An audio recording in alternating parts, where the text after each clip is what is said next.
Hola, muy buenas tardes a todos y a todas. Bienvenidos a esta sesión de participación de la presentación de los ETIs desde la Confederación Hidrográfica del Guadalquivir. Bueno, primero agradecer la presencia de todos y todas en una situación tan complicada como la que estamos viviendo en todo el país, en toda Europa, en todo el mundo. Expresar desde la Confederación nuestros mejores deseos de que todos vosotros y vuestro entorno familiar y vuestros amigos estéis bien. Transmitir todo el ánimo posible con la seguridad de que esto terminará pasando y que además saldremos fortalecidos. Y bueno, como dijo ayer mi compañero presidente de Guadiana, la administración no para. Hoy estamos aquí para esta presentación, puesta en sociedad, presentación a la sociedad de los ETIs, pero bueno, las administraciones no paran. En la Confederación del Guadalquivir hay aproximadamente ahora 200 personas trabajando todos estos días, algunos de manera presencial y otros teletrabajando, para responder a los servicios críticos de abastecimiento, de mantenimiento de embalses, de canales de regadío, de los servicios hidrológicos del SAIG y SAICA, del Servicio de Vigilancia del Dominio Público Hidráulico. A todos ellos, muchísimas gracias por su compromiso y por su dedicación. También el resto de personal de la Confederación estamos implicados para eso, para que la administración no pare, para seguir prestando nuestro servicio público. Como funcionarios estamos dedicados al servicio público, además lo hacemos de vocación. Y bueno, antes de dar paso al jefe de la Oficina de Planificación Hidrológica, sí comentar algunas cosas desde la presidencia. Primero, ya se ha dicho y está publicado en todas las páginas web de todas las confederaciones que el plazo para alegaciones, el plazo de exposición pública de los ETIs se va a prolongar tanto como lo haga el periodo del estado de alarma decretado por el Gobierno de la Nación. Segundo, nosotros vamos a intentar en la sesión de hoy responder a todas las preguntas que nos hagáis llegar, en la medida de nuestras posibilidades en directo y si no, bueno, a través de correo electrónico o poniendo en contacto con los remitentes de dichas preguntas, pero recalcar que hay que presentar las alegaciones de manera formal, registrándolas en la Confederación para que, bueno, para que consten como alegaciones. Y bueno, y antes de empezar esta jornada de transparencia y de participación, bueno, algunas reflexiones. ¿Cuál es el objetivo? El objetivo de los ETI. Bueno, pues ya se ha dicho, ¿no? Lo dijo el director general del agua y su director general en la presentación en Madrid. Bueno, los objetivos son presentar los principales problemas, las principales dificultades para alcanzar los objetivos ambientales. Además, plantear una batería de posibles soluciones para que sean discutidas por la ciudadanía, para que se analicen y para que entre todos logremos un buen documento de plan hidrológico. Ese es el objetivo. Objetivo que responde no solo a la legalidad, sino que desde el convencimiento, desde la Confederación tenemos el convencimiento de que esos objetivos ambientales son primordiales para mantener en buen estado de salud el recurso agua y todo lo que ello implica. Estamos en un contexto en la Confederación del Guadalquivir, en un contexto de incertidumbre climática. Estamos en un contexto de incertidumbre debido, bueno, primero a nuestra situación geográfica y a la implicación que tiene en el clima que nos corresponde y además, bueno, porque estamos afectados precisamente por estar en una zona de transición entre la zona templada y la zona subtropical seca, especialmente por el cambio climático. Este año hidrológico hemos tenido un 15% menos de precipitaciones con respecto a la media de los últimos 25 años. Y hemos tenido un 40% menos de aportaciones a nuestros embalses que a medida de esos 25 años. Pero, bueno, la historia de la gestión de esta confederación, yo creo que es de un éxito razonable. Y creo que es de un éxito razonable porque nos basamos en 3 principios fundamentales. Uno, bueno, en lo que estamos haciendo hoy, en una planificación lo más participativa y lo más transparente posible. Otro porque estamos aplicando, siempre se ha estado aplicando el conocimiento científico. Pero, y aquí sí me gustaría redundar en un tercer ejemplo, que es el de tener la visión integral de la cuenca. Tenemos que tener una visión integral para la gestión de esta cuenca. Estamos gestionando 57.600 kilómetros cuadrados. Estamos gestionando el agua que influye en la vida de 4.300.000 personas, con 76.000 kilómetros de cauces, más de 8.000 hectómetros cúbicos de capacidad de embalse, 33.000 hectáreas de bosques públicos, 890.000 hectáreas de regadío. Y eso forma un todo. Por eso, en esta discusión que va a comenzar hoy, en esta participación pública, yo pido que intentemos tener en nuestras necesidades y nuestras inquietudes una visión unitaria de cuenca. Creo que es primordial para que entre todos y gestionando integralmente y de manera general, todos podamos vernos beneficiados. Bueno, y una última reflexión. En esta época dura en la que nos está tocando vivir, todos los que trabajamos, afortunadamente, yo siempre digo que es una fortuna trabajar en la gestión del agua, estamos viendo cómo el agua, la gestión, es más importante que nunca. Más importante que nunca porque garantiza el bienestar social, garantiza el bienestar de los ciudadanos y ciudadanas. Y creo que si conseguimos ser certeros en la protección y en el cuidado de los ecosistemas que albergan a este fabuloso recurso que es el agua, tendremos mucho camino andado para poder trabajar de manera sostenible y para que no solo nosotros, sino que las futuras generaciones no tengan el recurso comprometido. Tenemos que luchar contra que cada vez tenemos menos cantidad de agua. Ya he comentado antes que somos una zona especialmente focalizada por el cambio climático y con cada vez más amenazas en cuanto a la calidad.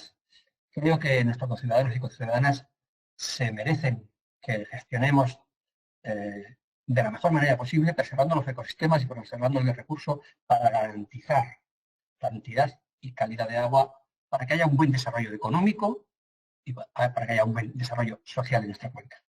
Y sin más, bueno, pues daros las gracias por estar ahí, por participar en esta sesión de presentación del SEPTIS, y antes de que tome la palabra el jefe de planificación biológica, Víctor Cifuentes, agradecer a la unidad de planificación biológica todo el esfuerzo que ha estado realizando para que los SEPTIS estén ahí, para que los documentos estén a disposición de los ciudadanos y ciudadanas, que es de lo que se trata. Y nada, vamos a dar paso a Víctor para que nos haga su presentación. Muchas gracias a todos y a todas.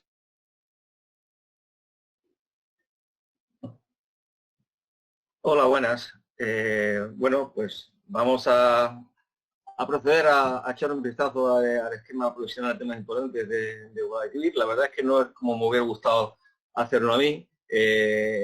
A mí me gusta sentir a la gente y sentir el contacto y sentir la presión, y todo esto es un poco frío, pero bueno, a la fuerza abarcan, que se dice, ¿no? Y voy a hacerlo lo mejor posible para mostraros cómo hemos visionado nuestra cuenca y intentado ver cuáles son los principales temas que la afectan y cuáles son las diferentes alternativas que vemos para solucionarlos, ¿no?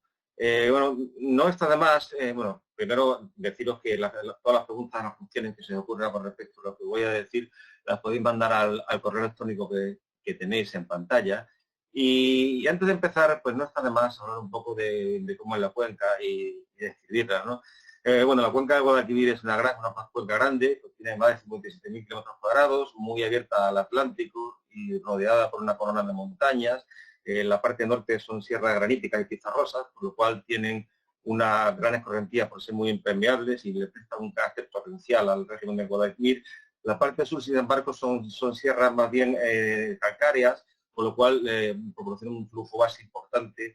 Y también hay que destacar que toda la depresión de Guadalquivir en general son materiales triásicos con un carácter salino, con lo cual hay una cierta tendencia a la salinización del agua cuando sale de la sierra. O sea, carácter cuenca grande, carácter torrencial, elevado flujo base y salinidad a margen izquierda. Son quizás las principales características.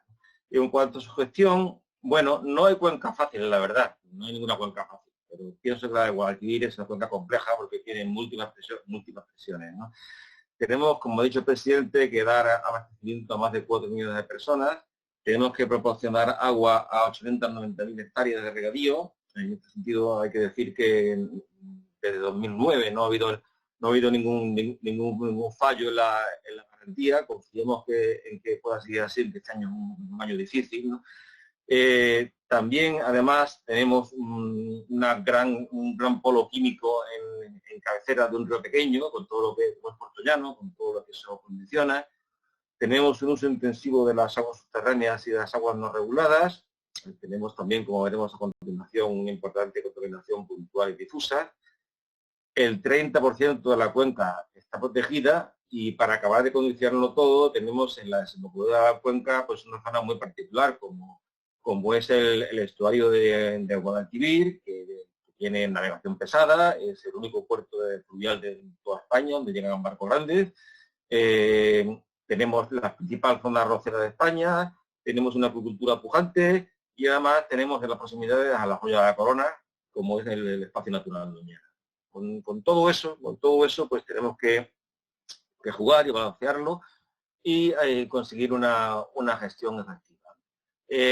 A la hora de ver cuáles son los principales asuntos que atañen a la cuenca de Guadalquivir, en este tercer ciclo de planificación hemos cuantificado un total de 12 ítems, ¿no?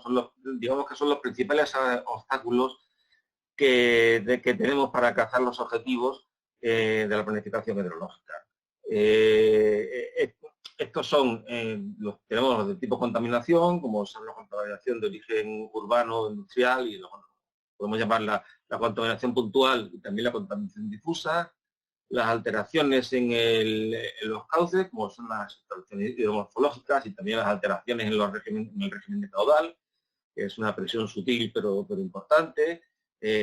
También tenemos en común un tema importante, todo lo que es la ordenación y la gobernanza del dominio público hidráulico, luego lo que son los recursos disponibles, tanto los subterráneos como los superficiales, en un contexto además de incertidumbre climática, con una deriva climática evidente en los últimos 30 años.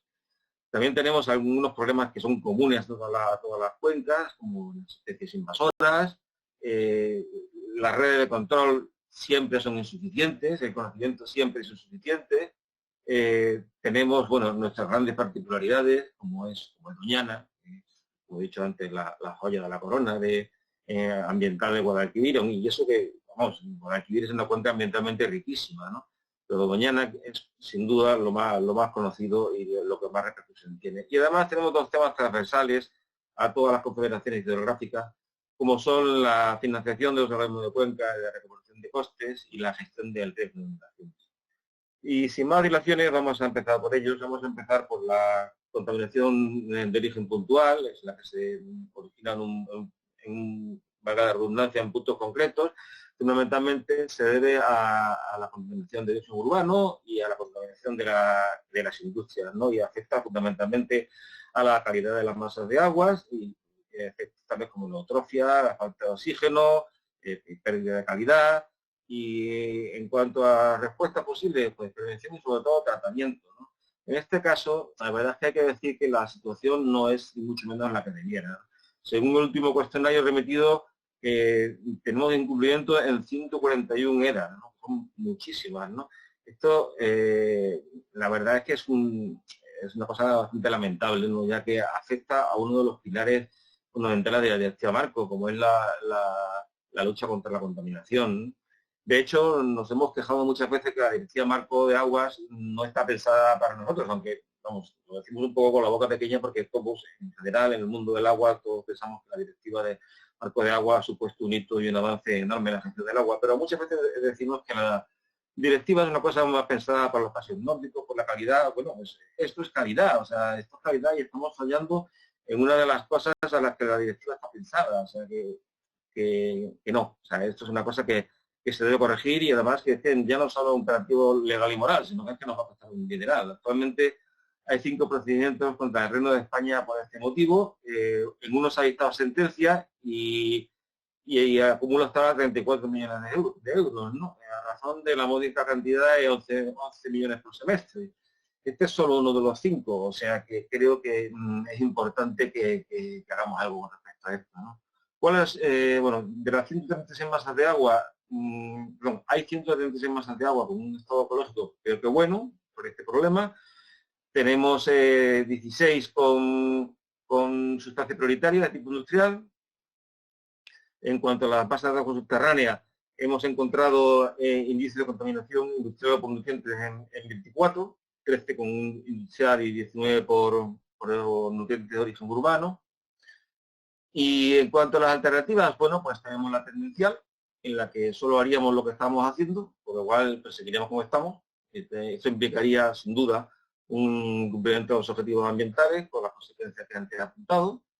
Tenemos el escenario en el que se cumplen todos los objetivos, aplicando todo el programa de medidas y se alcanzan los objetivos de la planificación. Esta es la mejor alternativa, sin duda, y además debería estar a nuestro alcance, ya que son medidas básicas. O sea, esto es realmente lo que hay que hacer.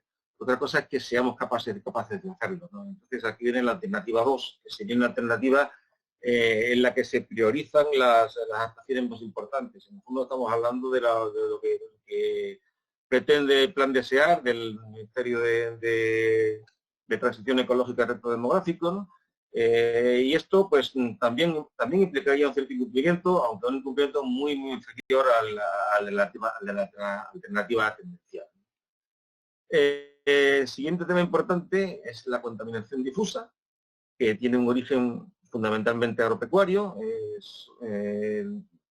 es bastante insidiosa y difícil de controlar, ya que no se produce en un punto concreto, sino en el conjunto del territorio. También tiene como consecuencia la pérdida de la calidad de las aguas y muchas veces las utiliza para el consumo. Y bueno, vamos a hablar primero fundamentalmente de la difusa por nitratos, que es la más extendida, aunque no es la única, pero sí es la más extendida y está muy ligada al uso de fertilizantes en el regadío.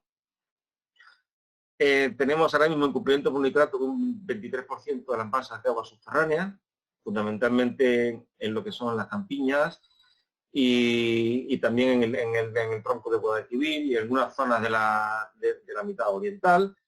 Y aquí hay que decir también que tenemos una tendencia descendente que se ha truncado en el último año y ahora mismo estamos con una medida de casi 45 miligramos por litro de nitrato, que es a todas luces intolerable, ¿no? Teníamos, como digo, una tendencia descendente, pero hemos vuelto a tener un dato negativo, ¿no? Y los datos en aguas superficiales pues tampoco son los que debieran ser. Tenemos un 7% de las masas con incumplimiento por nitrato, esto es mucho más dinámico, ¿no?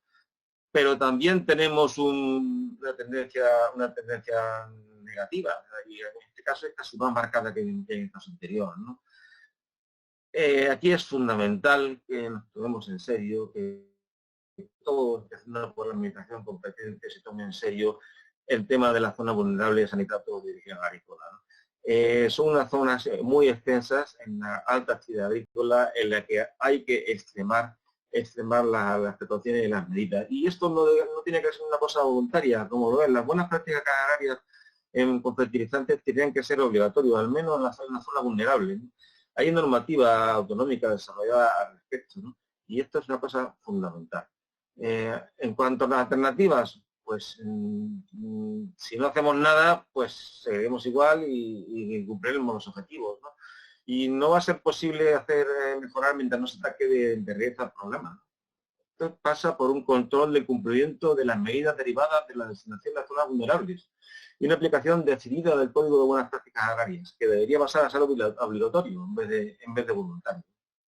Las alternativas 1 y 2, bueno, impondrían todas o algunas de las restricciones derivadas de la aplicación directa de la aplicación estricta de esta normativa.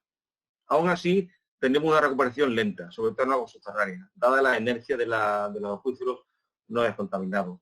Está claro que esto requiere, más que un gran esfuerzo económico, lo que requiere es un cambio de mentalidad en muchos agricultores y un cambio de actitud y un control por parte de la administración competente. El ritmo de la recuperación dependerá de la intensidad de estos cambios. Pasamos a las alteraciones hidromorfológicas, que están prácticamente en todos nuestros cauces, ¿no? Son alteraciones de tipo físico debido a la presencia de la sociedad y al uso de la actividad humana en los ríos, ¿no? Quizá una de las principales es la erosión. La erosión, casi un 50% de la superficie de la demarcación sufre pérdida de suelo mayores de 50 toneladas por hectárea, por hectárea y año. Es una erosión como mínimo alta, lo cual debería determinar la zona de acción prioritaria, ¿no? De hecho, la erosión está en el origen de buena parte de las alteraciones. Degrada el territorio, incrementa la contaminación al movilizar nutrientes contaminantes, desgasta las infraestructuras. Es una cosa terrible, ¿no? Y que la verdad es que es lenta, insidiosa, pero es importante. En cuanto a las infraestructuras que suponen las alteraciones, tenemos por una parte las tipos de presal, como son las presas de los azudes, que nos van a alterar de manera importante el régimen de caudales líquidos y también sólidos, como los sedimentos. Esto puede causar problemas de decisión de cauce a agua abajo. Cuando el agua sale sin sedimentos, tiene una gran avidez de sedimentos y un gran poder una gran capacidad de erosión. Tenemos también otro tipo de infraestructuras transversales, como son las obras de paso menores, como generalmente están sobre el lecho del cauce, como vados, losas, marcos prefabricados para facilitar el cruce a pie por los ríos o vehículos. Esto la verdad es que tiene una importancia grandísima en el mundo rural. Cualquiera que haya trabajado en una comisaría de aguas sabe lo importante que son los vados y este tipo de estructuras para montones de personas que tienen su actividad diaria en el campo, pero sin embargo es fundamental hacerlo bien y mantenerlo adecuadamente. Luego tenemos las obras transversales mayores, como son los puentes, las grandes infraestructuras que ocupan el dominio público hidráulico en vuelo. Pueden tener apoyos en cauce o no, en general suelen tener un gran impacto, pero son infraestructuras casi siempre muy necesarias. Y finalmente tenemos las longitudinales para defender los lados de los ríos, como son las motas, los muros de defensa, de contención de márgenes, encauzamientos, a veces incluso soterramientos y entubamientos. Son discontinuidades transversales que desconectan al río de su entorno y muchas veces lo que hacen es que trasladan el problema a otro lugar. Tú proteges tu zona, pero el agua sale disparada agua abajo a mayor velocidad. Es imprescindible valorar la necesidad de una infraestructura y cuidar su diseño. La diferencia entre una infraestructura bien diseñada y mal diseñada es abismal en cuanto a las consecuencias que tiene, en cuanto a su duración. También su conservación va a influir mucho sobre el estado de las masas de agua. Una infraestructura rota puede pasar unos trastornos tremendos. Tiene un efecto acumulativo. Dos infraestructuras son más que uno y tres es mucho más que dos. Y en general cumplen una función, pero a veces han caído en desuso. Es importante también tener esto en cuenta. En cuanto a cuántas tenemos, pues bueno, hemos inventariado, y estamos seguros de que hay más, pero nosotros hemos inventariado 3.444 obstáculos transversales, que son obstáculos para la fauna, alteran el régimen de cabales y transporte de sedimentos, y 1.440 longitudinales, ¿no?, que desconectan a los ríos de su zonas de inundación y las inutilizan, aumentan la velocidad de las aguas y aumenta también la erosión aguas abajo. en casi todas las masas de los ríos están afectadas, las masas de agua están afectadas. El 83% de las masas de agua superficial presentan alteraciones por cambios hidromorfológicos. En cuanto a las alternativas, bueno, aunque no se consideran medidas básicas, pero hay un consenso creciente de la importancia de las presiones hidromorfológicas sobre el estado ecológico y sobre la seguridad. El plan actual recoge 78 actuaciones de tipo complementaria, la mayoría de tipo de restauración hidrológico forestal. En el escenario tendencial solo haríamos las que están en días marchas, son 13, y los escenarios 1 y 2 pues diferencian en el número de acciones adicionales que haríamos, todas en la 1 y las que se consideran más importantes en la 2. Se estaba elaborando un protocolo de aplicación en la Dirección General de Agua, cuya aplicación sería un gran importante avance. Bueno, el siguiente tema importante que hemos seleccionado es la implantación de los caudales ecológicos. Los caudales ecológicos son los caudales tales que pueden mantener como mínimo la vida piscícola que de manera natural habitaría o pudiera habitar el río, así como su vegetación de ribera. Constituyen una garantía de que se puede alcanzar el buen estado de las masas de agua. Sin caudales ecológicos es imposible cumplir los objetivos ambientales de las masas de agua, lo cual son fundamentales. Tal y como dice la ley, no tienen un carácter de uso, no son un uso, una restricción previa a los usos. También se les aplica la supremacía del abastecimiento de poblaciones, o sea, únicamente se pueden limitar los caudales ecológicos si tiene que dedicarse al agua, al abastecimiento, y no hay otra manera de hacerlo. Y una cosa de tipo conceptual, que está muy extendido el concepto de que los caudales ecológicos son caudales que hay que soltar, pero que no hay que soltar más. Es que no es exactamente ese planteamiento. El planteamiento es que realmente son caudales de los que no se puede bajar, y no caudales de los que no se debe subir. Empezamos a tener ya una cierta historia en caudales ecológicos. Los primeros trabajos se hicieron en los años 90, pero aquí en Guadalquivir se empezaron a implantar en torno a 2009 con el primer ciclo de planificación. Definimos un régimen de caudales mínimos. En el segundo ciclo calculamos el régimen ordinario en todas las masas de agua y también el de sequía prolongada. Y comenzamos con un control constante del régimen de caudales, que se está controlando constantemente en la actualidad.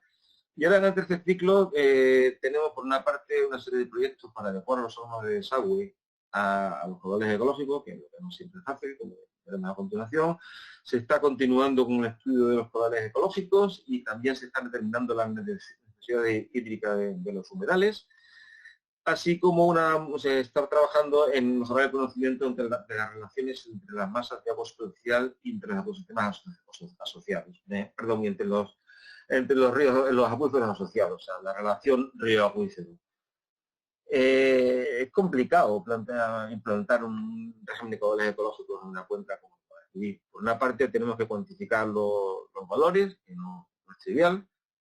Por otra parte tenemos una limitación en las infraestructuras, que muchas veces están pensadas para soltar miles de litros y no cientos o docenas de litros, que son los que tienen que soltarse para los caudales ecológicos, con lo cual estamos a veces con grandes dificultades para suministrar esos caudales, sometiendo las infraestructuras a un desgaste importante. Y todo esto en un contexto de una cuenca deficitaria, en la que el agua es un recurso importante pero limitado, lo cual añade presión a la implantación de este régimen de caudales. Este régimen de caudales que además muchas veces se produce sobre un régimen profundamente alterado, que es imposible de revertir. Son masas de agua que están ideológicamente alteradas y que deben acogerse a la excepción de la Directiva Marco de Agua, de masas muy modificadas. Son masas cuya la recuperación del régimen es imposible. Veamos, por ejemplo, el caso de Puente Genil. Aquí tenéis el hidrograma de Puente Genil hasta el año 1970, antes de que se construyera Innájar. En el momento que se construyó Innájar, se empezó a almacenar agua en invierno y a soltarla en verano. Y el hidrograma se convierte en esto. ¿De acuerdo? Veis que hemos pasado de tener un río en el que la estación seca es en invierno y el caudal circulante es máximo en los meses de junio, julio y agosto e incluso septiembre. Es un régimen completamente alterado. Esto tiene profundas consecuencias biogeográficas, ¿no? Si vemos una clasificación de todos los ríos del mundo, aquí digamos que son a grosso modo 15 tipos de regiones fluviales que cubren todos los del mundo. Bueno, los nuestros son los que se llaman 12 y 13 ríos invernales y ríos de final de invierno. Pues con esta modificación del régimen de caudales nos estamos convirtiendo en ríos estivales, en ríos que llevan el agua en verano. Y eso, en términos biogeográficos, ¿qué significa?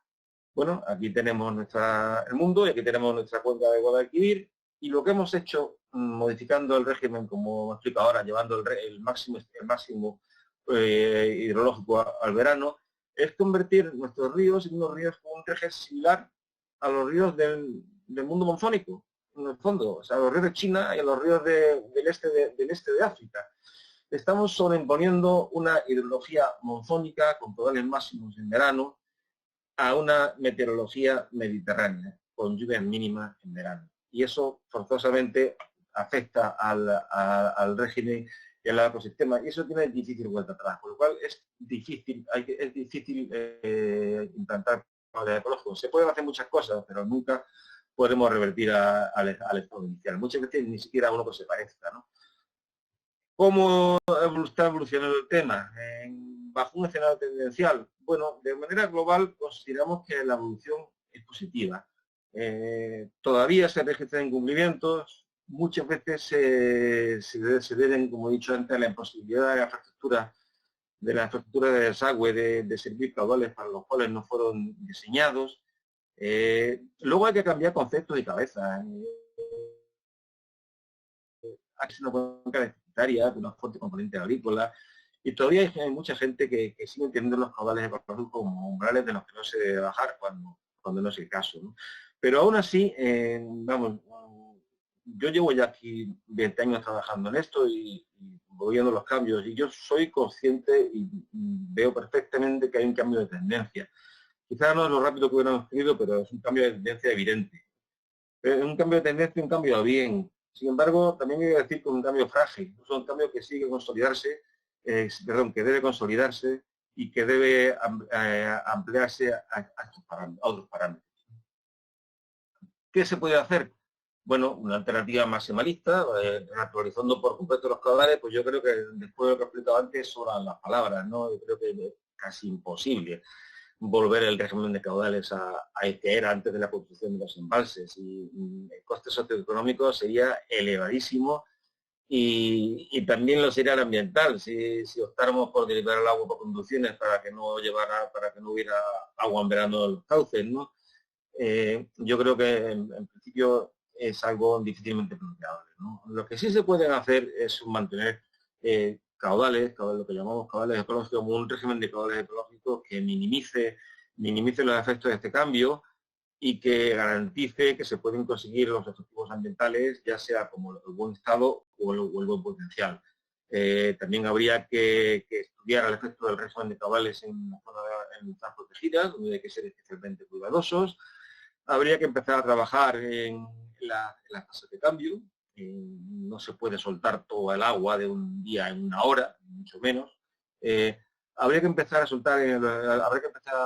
pensar en los caudales generadores, aunque en general en la cuenca del Guadalquivir los caudales de limpieza se producen cada varios años, a lo mejor no cada dos o tres, como sería de manera natural, pero sí cada 5 o 6. Pero también hay que asegurarnos de que no hay zonas donde eso no se produce. Y finalmente hay que hacer un seguimiento de los caudales ecológicos, ya que si no hacemos un seguimiento de la evolución de las masas, pues no sabremos realmente lo que estamos consiguiendo. El siguiente tema importante es la ordenación y control del dominio público hidráulico. Aquí es claro que la importancia que tiene la necesidad de conocer y ajustar los recursos disponibles, los recursos comprometidos, los recursos consumidos.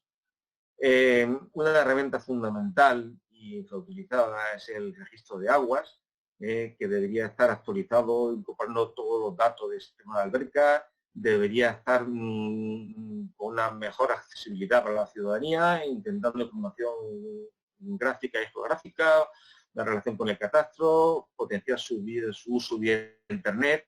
Esta es una de las grandes herramientas, el registro de aguas. Además, hay que potenciar el servicio de vigilancia y control del monitoreo hidráulico, hablaremos de eso después.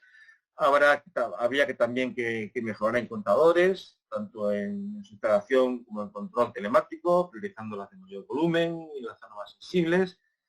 Potenciar la teledetección, incluyendo el uso de drones en zonas sensibles. En cuanto al conocimiento actual, el SAI nos proporciona un excelente conocimiento en 250.000 hectáreas, pero tenemos muchas más hectáreas que son 250.000 y debe avanzarse, como digo, el telecontrol a mayor número de superficie posible. Teledetección es una herramienta muy potente para el seguimiento de cultivos. Como digo, aquí podemos ver una serie de parcelas, vamos a ver perfectamente el número de meses que se han estado regando, pero no solamente para detectar regadíos, también para detectar el impacto sobre el dominio público hidráulico. Aquí tenéis un pueblecito andaluz hace 30 años, con su rollo y sus gancitas, y aquí tenéis el mismo pueblecito andaluz hace 5 años. Podéis ver al menos 46 piscinas con sus correspondientes casas, algunas de ellas en el dominio público hidráulico, en la parcela de todas en la zona de policía. Bueno, pues esto es algo que de lo que hay que ocuparse, obviamente. En cuanto a la vigilancia del DPH, también es algo obvio. Tenemos 57.000 kilómetros cuadrados y 57 guardias o agentes medioambientales. Eso es poquísimo. No he hecho 57, creo que son 52. Eso es poquísimo. O sea, es a todas luces insuficiente. No está en nuestra mano, pero es imposible vigilar una cuenca como de agua de con 51 guardias fluviales. Unos 52 guardias fluviales y 4 bordeadores. Es completamente imposible. Alternativas. Bueno, hay un problema de fondo grave, y es que este tipo de tareas, sobre todo las presenciales, requieren la presencia de empleados públicos. Entonces, aquí lo que necesitamos realmente son funcionarios. Eso no está en nuestra mano, pero es fundamental, ¿no? Las prácticas actuales nos llevarán a los resultados actuales y esto implica un cumplimiento seguro de los objetivos.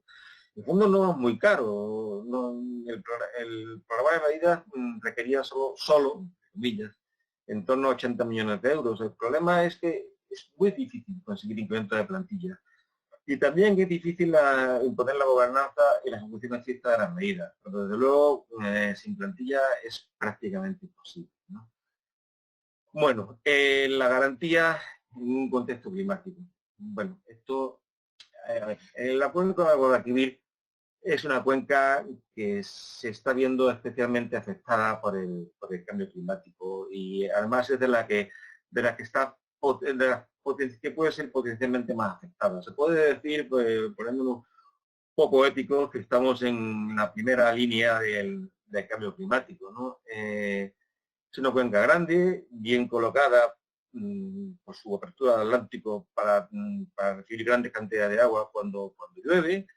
El problema es la alta variabilidad de la cuenca. Con años como este, en las que las borrascas pasan altas, como estoy viendo en el mapita que os he puesto, pues son años muy malos, son años en los que entra muy poca agua, ¿no? Y tenemos una alta variabilidad.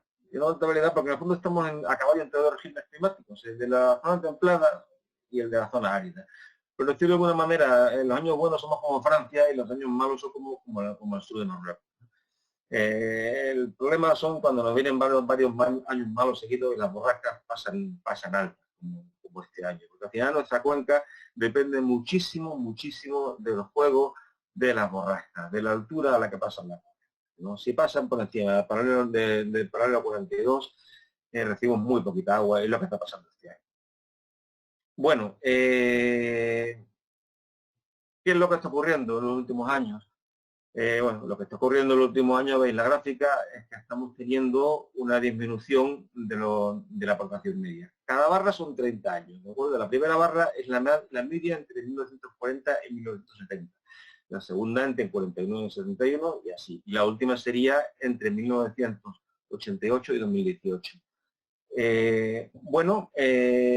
Hasta el año 90 aproximadamente la aportación de la cuenca se mantuvo bastante estable y luego dio un salto muy importante. Hemos pasado antes del 90 y después del 90 hemos pasado de más de 8.000 hectómetros a menos de 7.000. Y ese es el mundo en el que vivimos, ¿eh? Y con eso tenemos que convivir, y eso afecta muchísimo a la garantía, que como veremos después es fundamental. ¿Qué es la garantía? La garantía es la capacidad de servir los volúmenes comprometidos en los términos previstos, ¿no? La seguridad que tiene una persona de que va a recibir su agua, esa es la garantía. Y la garantía es fundamental.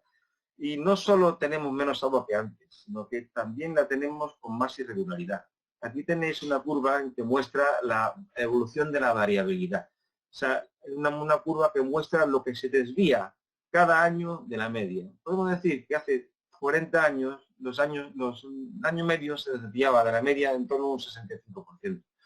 Pues actualmente el año medio se desvía de la media casi un 100%. Esto, traducido a un lenguaje normal, significa que tenemos cada vez más años húmedos, cada vez más años secos, muy secos, y cada vez menos años normales. ¿De acuerdo? Y esto es evidente y es grave. Y además también tenemos un incremento muy importante de la temperatura. Desde el año 90 está aumentando la temperatura y no tiene viso de estabilizarse. Fijaos en la línea roja que la pongo ahora. La línea roja es la que marca los años frescos de los últimos 30 años. Está en torno a los 16 grados. Bueno, pues fijaros que hace 50 años había muchos años con menos de 16 grados de media. Los años frescos de ahora no eran los años frescos de hace 30 años, ni mucho menos. Eran años normales o cálidos. Eso es lo que ha cambiado. O sea, hemos perdido los años frescos. Tenemos años normales o calurosos, si lo comparamos con los antiguos, ¿no? Bueno, podemos decir, como resumen, que el clima de la cuenca se está volviendo más seco, más cálido, más errático y que sigue cambiando. Los recursos son más escasos, son más impredecibles, afectan a la demanda, desgastan a las infraestructuras y todo esto en un contexto cada vez más exigente de garantía, ya que la actividad agraria que tenemos es cada vez más exigente de dinero y tecnología para toda garantía, y también la demanda urbana es mucho mayor y es mucho más rígida que antes, por lo cual necesitamos mucha más garantía justo en el momento en que los recursos nos la niegan. ¿De acuerdo? Bueno, este desequilibrio entre recursos y demanda se refleja en el balance general de la cuenca de Guadalquivir, que es deficitaria. Todos los sistemas, salvo los de abastecimiento puro, son deficitarios, incluso tras la entrada de la última grande infraestructura, la entrada en servicio.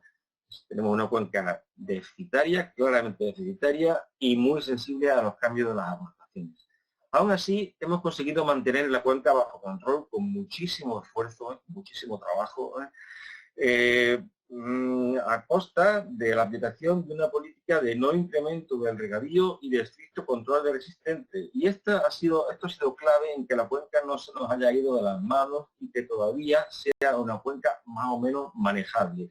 Y es la piedra angular de la planificación hidrológica de Guadalquivir y como tal debe mantenerse. Y esto, como digo, nos ha permitido revertir la tendencia del déficit y mantener el control de la cuenca.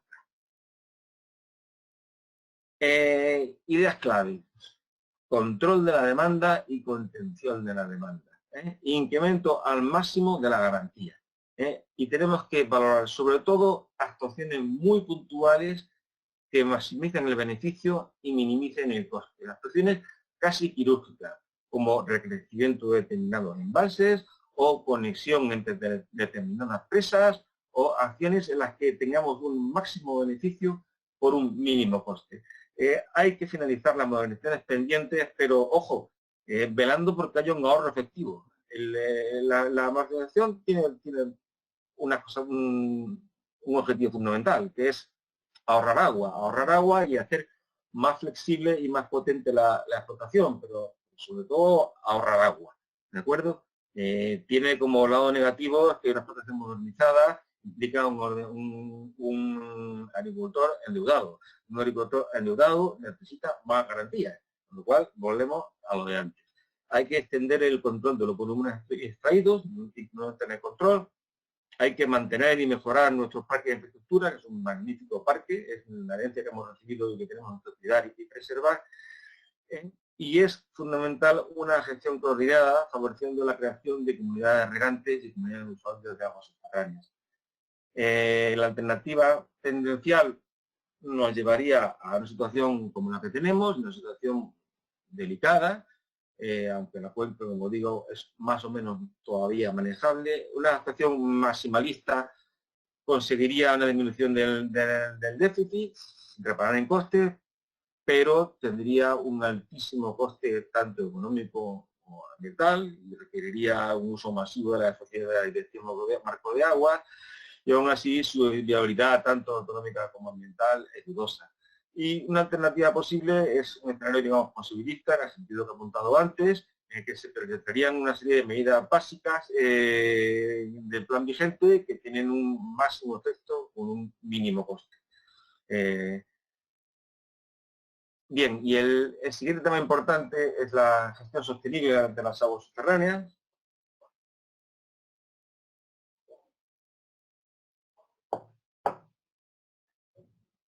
Bueno, la cuenca de Guadalquivir era una cuenca en la que el agua subterránea, no digamos que fuera marginal, pero era relativamente poco importante, o directamente era marginal, sobre algunas zonas como Granada y algunas zonas de la olla de las ollas de Budane Menor. Os hablo de antes de los años 90. Pues actualmente el agua subterránea es un 25% del total. O sea, es una cuenca que es muy dependiente de las aguas subterráneas. Hoy por hoy, un 25% de las masas de agua subterránea de Guadalquivir están en estado cuantitativo, ¿de acuerdo? Se localizan fundamentalmente en la mitad occidental, también hay algunas en la mitad oriental. Y bueno, pues si evaluamos, si vemos cómo está evolucionando la cuenca, lo hacemos basándonos fundamentalmente en la red espectrométrica. Aquí hemos hecho un experimento que es comparar el nivel piezométrico general del año 2007 con el año 2017. ¿Por qué 2007-2017? Pues porque fueron años en los cuales el año anterior fue relativamente parecido pluviométricamente. O sea, estamos comparando situaciones pluviométricamente similares. ¿Y qué es lo que descubrimos? Bueno, pues se ve que la cuenca está relativamente estable. Eso no quiere decir que esté en buen estado, ¿no? Eso quiere decir que no sigue descendiendo, aunque lo había descendido bastante con relación a 20 años anteriores. Hay una relativa estabilidad en los piezómetros, una relativa estabilidad en los manantiales, y hay una serie de zonas, como llamar, calientes o de hotspots en los que hay una especial tensión, ¿no? Como son la zona de la loma de Úbeda, la zona de Jodas Larva, con un problema importante de abastecimiento, algunos puntos concretos de la zona de Úbeda Menor, y la zona de Doñana, de la que hablaremos posteriormente, ¿no? También hay que hablar de las 3 grandes actuaciones de medida a cielo abierto previstas en la cuenca de Guadalquivir, cuya explotación va a requerir el recurso de los objetivos ambientales previstos en el artículo 4.7 de la Directiva Marco de Agua, en el que no solamente se habla de agua, se habla de masas de agua superficial, sino también de subterránea, cuándo se puede admitir un descenso piezométrico, y son concretamente las minas de Andacollas, las minas de Pueblo Las Cruces en Sevilla y la mina de la Alquiza en Granada. Y también es importante ver una serie de ideas claves, ¿no? Además de estas 3 zonas mineras de que hemos hablado, una serie de domas, de una serie de zonas singulares, como son la loma de Úbeda, Mancha Real de Galajar y alguna otra de las que hay que ocuparse de manera prioritaria, por supuesto, Doñana. Es fundamental, volvemos otra vez a los computadores y el telecontrol. Habría que equipar las redes de control con equipos autónomos de medida a fin de maximizar su potencia. Esto lo veremos después también cuando hablemos de las redes de control. El conocimiento nunca es suficiente, y más en las aguas subterráneas, que como se dice a veces, nadie sabe lo que pasa porque está bajo tierra y no se ve. O sea, es fundamental tener un conocimiento profundo de las masas de agua subterránea. Esto tiene un poco un papel valiosísimo del Instituto Geológico y Minero de España, que es nuestro brazo armado en este sentido y con los cuales tenemos una excelente relación. Y también habrá que ocuparse de las masas de agua compartidas entre varias embarcaciones, ¿no? También habrá que analizar lo que da de sí el régimen de estaciones de la Directiva Marco de Agua, sobre todo teniendo en cuenta que no se pueden hacer más excepciones después de 2027. Otro tema importante son las reservas naturales hidrogeológicas, perdón, que es una nueva figura que a meter en el registro de zonas protegidas. Y finalmente estudios de recarga artificial que nos pueden permitir en algunas zonas mejorar el estado de los acuíferos, siempre teniendo en cuenta, claro, que no vamos a vestir un santo para vestir otro. O sea, la recarga artificial es importante, pero no a costa de las garantías existentes. Y finalmente, las alternativas. Las alternativas, la tendencial, bueno, solo lo que está en marcha. Vigilancia y control, redes de medida, piezométrica y hidrométrica y los estudios existentes. ¿Qué conseguiríamos? Mantener la situación actual. Variable en función de la lluvia y en algunas zonas con un deterioro paulatativo que es evidente. En las zonas con más presión se seguirían deteriorando y tendría un coste inmediato con un cumplimiento generalizado de objetivos de 2027 y amplias partes de la cuenta. Luego tendríamos una alternativa maximalista que, bueno, por hacer un ejercicio de imaginación, podemos decir, vamos a eliminar todas las estaciones que superen el 80% de los recursos disponibles. Bueno, pues esto en la Confederación de Guadalquivir significaría eliminar 160 hectómetros cúbicos al año, 160. Si consideramos un estándar, un margen bruto estándar de unos 2-3 euros por metro cúbico, pues bueno, pues solo hay que hacer la cuenta, multiplicar 160 por 2 y sale los millones de euros anuales que nos costaría esto. Perdón, que se me ha ido y finalmente la alternativa podemos llamar posibilista, que es hacer lo que se puede hacer con un coste asumible. Ojo, esto no significa renunciar a nada, simplemente significa intentar llegar hasta el límite de lo posible, hasta el límite de lo posible ahora mismo. Bueno, deberíamos empezar por declaración de riesgo de no alcanzar el buen estado de las masas que están en peores condiciones. Esto implicaría estudios específicos, implicaría la creación de comunidades de aguas subterráneas con personal especializado, un incremento muy grande en personal de gestión y control, teledetección y telecontrol, y también las facultades especiales de la administración para gestionar lo que hiciera falta, obviamente con participación de los usuarios. Esto nos permitiría frenar el deterioro, incluso revertir tendencias, ¿no? Y además que estaríamos creando una interlocución con los usuarios. Sería un coste significativo, pero pensamos que cuesta asumible. Bueno, en cuanto a las especies exóticas, es un problema que está en todas las cuencas, no solamente en la nuestra. Está muy relacionada con la calidad del agua, fundamentalmente con la alta presencia de nutrientes, bien porque la alta presencia de nutrientes directamente favorece a las especies exóticas, o bien porque anula las ventajas de las especies autóctonas. Las especies autóctonas están muy adaptadas a nuestro clima mediterráneo, y esa es su principal ventaja con respecto a las especies invasoras, que no soportan nuestro clima, no soportan los grandes estiajes. Pero si lo que tienes es agua todo el año y además en agua de mala calidad, en agua en la que las especies exóticas se encuentran cómodas, pues estás minimizando las ventajas de las especies autóctonas y maximizando las de las autóctonas. ¿De acuerdo? Esto es un problema que nosotros en buena medida lo padecemos, ¿no? Porque realmente nuestras competencias son escasas. Nosotros somos competentes en navegación y el control de la calidad. Aún así, estamos haciendo un esfuerzo de inversión muy importante. La Confederación se ha gastado en los últimos 5 años una cantidad de 2 millones de euros, que hombre, hay confederaciones que se están gastando mucho más, ¿no? Pero es una cantidad que no es en absoluto despreciable, ¿no? Especies exóticas invasoras, pues tenemos de todo tipo, menos el jacinto de agua, el guadiana, que es malísimo y que gracias a Dios no lo tenemos todavía, y toco madera, pues tenemos ictiofauna, tenemos mejillón cebra, que es un problema grave, tenemos almeja asiática, tenemos los briozoos, que es quizás lo que más problemas está dando a los agricultores, tenemos el cangrejo rojo americano, caño común, Azolla filiculoide, en fin, tenemos bastantes especies invasoras y extendidas por toda la cuenca, ¿no? aquí, si no hacemos nada, pues tendremos cada vez más invasión, cada vez más invasión. ¿Y qué se puede hacer? Pues prevenir, detección temprana y contención. Eso no me suena, ¿no? O nos suena a todos, ¿no?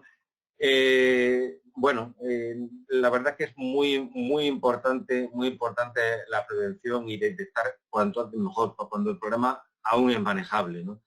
Hay algunas acciones concretas, pero no son gratis. Por ejemplo, el confinamiento de embalses y la limitación de actividades, que no se pueda nadar, ni se pueda bañar en el embalse, ni se pueda navegar, pero eso tiene consecuencias muy graves para determinadas actividades de ocio y deporte. También se podrían hacer campañas de desembalse diseñadas para limitar la población de las especies, como por ejemplo vaciar un embalse a fin de dejar todo el mejillón cebra al aire, pero eso tiene un coste muy importante en la regulación, en un contexto de demanda de garantía, y además tiene un efecto temporal porque nunca matarás a todos y lograr. Una cosa muy importante que se puede hacer es mejorar la calidad del agua. Si mejorara la calidad del agua, muchas de las ventajas de las especies exóticas desaparecen. ¿De acuerdo? Bueno, redes de control y mejora de conocimiento.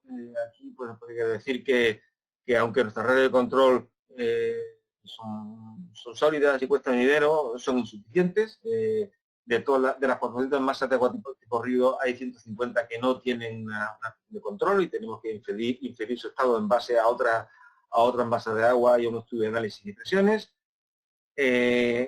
Y la situación es aún más preocupante en aguas subterráneas, ya que en aguas subterráneas pues, no se sabe lo que hay debajo realmente, entonces hay 30 masas, hay 30 masas de agua subterránea que no tienen un punto de control piezométrico. Sí, tenemos unos buenos balances de agua subterránea y tenemos una idea sólida de lo que está ocurriendo, pero qué menos que un punto de control en cada masa de agua subterránea, y lo mismo de los manantiales. Allí donde hay manantiales hay que aforarlos y hay que medirlos. Bueno, hay un total de 21 masas que no tienen ningún tipo de seguimiento. Unas tienen piezometría, otras tienen hidrometría, pero de las 86 hay un 25%, 21 que no tienen nada de nada. ¿De acuerdo? Ideas clave. Bueno, ampliación de la red de control, de la piezometría, en fin, básicamente ampliación de las redes y de la frecuencia definida. Bueno, y Doñana, vamos a hablar también de Doñana. Doñana, como ya he dicho, es en buena medida el espacio natural más emblemático de la cuenca de Guadalquivir. Es un lujo tener a Doñana y también es un trabajo porque está la atención prácticamente ilimitada. Bueno, Doñana tiene 2.400 metros kilómetros cuadrados, está en el extremo oeste de la cuenca, es un 5% de la cuenca, y os aseguro que no es un 5% del trabajo, ni muchísimo menos. Es un gran acuífero detrítico sobre una cama de marcas azules. Lo podemos compararlo con una milhoja o con una lasaña de capas acuíferas y capas impermeables, inclinada, y que en su mitad suroriental está confinada bajo una capa de arcillas. Se recarga a través de la parte libre del acuífero, que es esta de aquí, y en el segundo ciclo de planificación se dividió en un total de 5 masas de agua subterránea, de las cuales 3 están en mal estado cuantitativo, son la Rocina, el Avalario, la Rocina, Almonte y Marismas, y una además hemos detectado que está en mal estado químico en una reciente campaña de nitratos, 50 puntos en estas 3 masas, y hemos determinado que la Rocina además está en mal estado cualitativo. Actualmente estamos en proceso de declarar estas 3 masas de agua como en riesgo de alcanzar en buen estado cuantitativo, y la Rocina en mal estado cualitativo. Y bueno, estamos poniendo toda la carne al asador, estamos poniendo encima de la mesa el instrumento más poderoso del que dispone la administración, que otorga a la administración poderes extraordinarios y capacidad para imponer un régimen de protección, y la verdad que siempre con la participación de los usuarios, ¿no? En este momento estamos analizando las alegaciones que hemos recibido a la declaración, hemos recibido 150 alegaciones, y ya os digo que mañana da muchísimo trabajo. Y en eso estamos, analizándolas una por una, contestándolas y continuaremos con el procedimiento tan pronto como este análisis y la situación actual nos permita. ¿Cuáles son las principales presiones de la estación de Doñana? Bueno, son fundamentalmente de tipo agrícola, tenemos la masa de la rocina, tenemos una gran cantidad de pequeñas y medianas explotaciones en la parte alta del arroyo de la Rocina. Tenemos también explotaciones con un carácter diferente, son más grandes, más masivas en la parte baja de la Rocina, y también tenemos una gran concentración de extracciones en la zona de los Altos. Y además tenemos a las extracciones de Matalascañas, que aunque es apenas un 4% de la recarga de esta masa de agua, pero está muy concentrada. Son 2 hectómetros, una recarga de 70, pero 2 hectómetros en un punto. ¿De acuerdo? Bueno, la Confederación está haciendo un buen esfuerzo. Recientemente la Confederación se ha gastado 50 millones de euros en la compra de la finca de los Mimbrales, con 6,8 hectómetros de derechos de agua en esta zona de aquí, en la margen derecha de Arroyo de la Rocina, lo cual ha tenido un efecto importante sobre la explotación. Y la verdad es que los hectómetros lo han mostrado rápidamente. La verdad es que no hay nada como dejar de sacar agua, porque son los niveles, una perogrullada, pero se ha sentado muchísimo. Y bueno, la alternativa tendencial, ¿cuál sería? La alternativa tendencial sería hacer lo que ya estamos haciendo, que aseguro que es mucho. O bien cosas que se podrían hacer y que sean relativamente fáciles de hacer, tanto técnica como económicamente. Por una parte, una aplicación rigurosa de la legalidad, cerrando todas las captaciones que no estén bajo el amparo de la ley. Eso lo estamos haciendo, no está siendo fácil y lo vamos a seguir haciendo. Ahora mismo estamos sustituyendo extracciones en la parte alta de la cuenca. Hemos sustituido, además de las 500 que se llevaban, otras 320 creo que son, con lo cual dentro de poco habremos sustituido 822 hectáreas de aguas subterráneas por superficiales. Estos son aproximadamente 3 hectómetros, a sumar a los 7 de los Mimbrales. También estamos sustituyendo aguas subterráneas de abastecimiento por superficial. No solo la Confederación, sino toda la administración acaba en su papel, ¿no? También, como digo, eliminar todos los regadíos no legalizables bajo el Plan de la Corona, acabar con la declaración formal de no alcanzar un estado de la masa de agua subterránea en mal estado, control y vigilancia, fundamental, incremento de personal de guardería. Hemos estado mucho tiempo con un solo guardia en Doñana, con eso digo todo, y además en muy malas condiciones, un trabajo, desarrollando su trabajo en las condiciones dificilísimas. Reordenar los recursos donde mata las cañas, restauración de uso forestal, gestión de la vegetación en la zona de recarga del cordón lunar, la vegetación también de agua, recarga artificial y buenas prácticas agrarias. Esta sería la alternativa 0.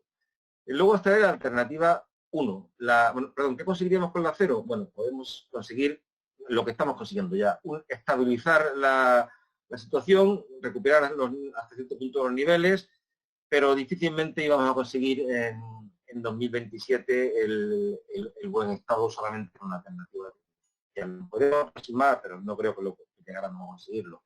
Luego está la alternativa maximalista, que es lo que haga falta. Oiga, cualquier coste.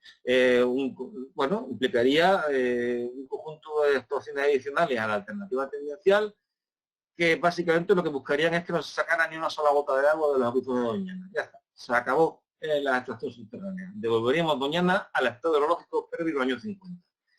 Hay 2 maneras de hacerlo, que no son excluyentes, se pueden combinar. Pero yo os digo, primero, comprar o expropiar todos los derechos existentes, todos. Y bueno, nos ha costado 50 millones de euros comprar 7 hectómetros, en que hay que sobre echar una cuenta. Y, o bien, otra manera es que no se expropie, se siga regando, pero que no se riegue no subterránea, que pasáramos a regar con superficial. Bueno, pues de nuevo 2 posibilidades, o construimos una presa gigante, que tenía que tener por lo menos 150 hectómetros, o nos hacemos un mega trasvase. Son las 2 posibilidades. Ambas posibilidades tienen un altísimo coste ambiental y económico, que vamos, es difícil de cuantificar, pero os puedo asegurar que superaría con mucho, pero con mucho, los 500 millones de euros. Y luego hay una alternativa a la que podemos llamar posibilista, que es cara, costaría dinero, pero creo que es algo que como país nos podríamos permitir, que estaría compuesta por varias estaciones adicionales al acero, que facilitarían mucho resolver la situación. Uno podría ser recrecer la presa del Agrio, que ya está previsto en el proyecto original. Ojo, no es una gran presa nueva, no es un pequeño recrecimiento que está previsto en el proyecto. Esta presa está diseñada para ser recrecida, pasando de 40 a 60 hectómetros. ¿De acuerdo? Actualmente solo por seguridad solo se miden 20. Habría que hacer una serie de cambios en la regla de ordenación, un recrecimiento y se podrían almacenar posiblemente hasta 40-45. Esto haría mucho más manejable la situación en la zona de los Atos. Bueno, aquí tenemos la presa del Agrio, aquí tenemos la zona de los Atos y esta zona debería evolucionar hacia un sistema de uso conjunto de aguas reguladas, no reguladas y subterráneas. Es muy difícil solucionar la problemática de esta zona sin el recrecimiento de la presa del Agrio. Es muy difícil. Otra actuación es el trasvase de 20 hectómetros, que ya está aprobado por el Parlamento, también desde la cuenca de Guadiana. Permitiría una importante mejora en la zona oeste de las masas de agua, en la zona de la Racina.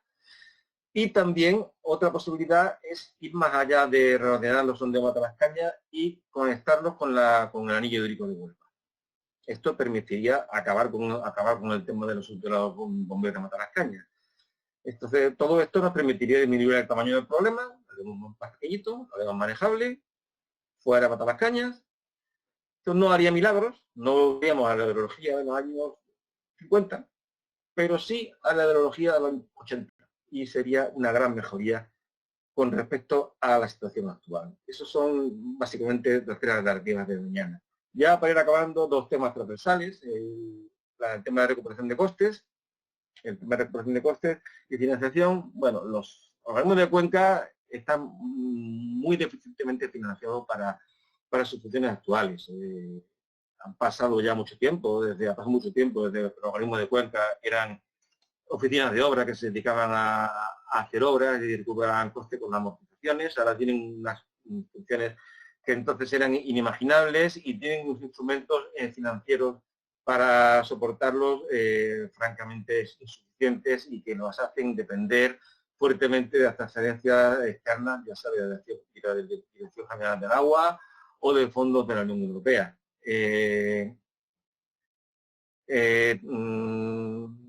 Perdón, un segundo. Continúo. Bien, voy acabando.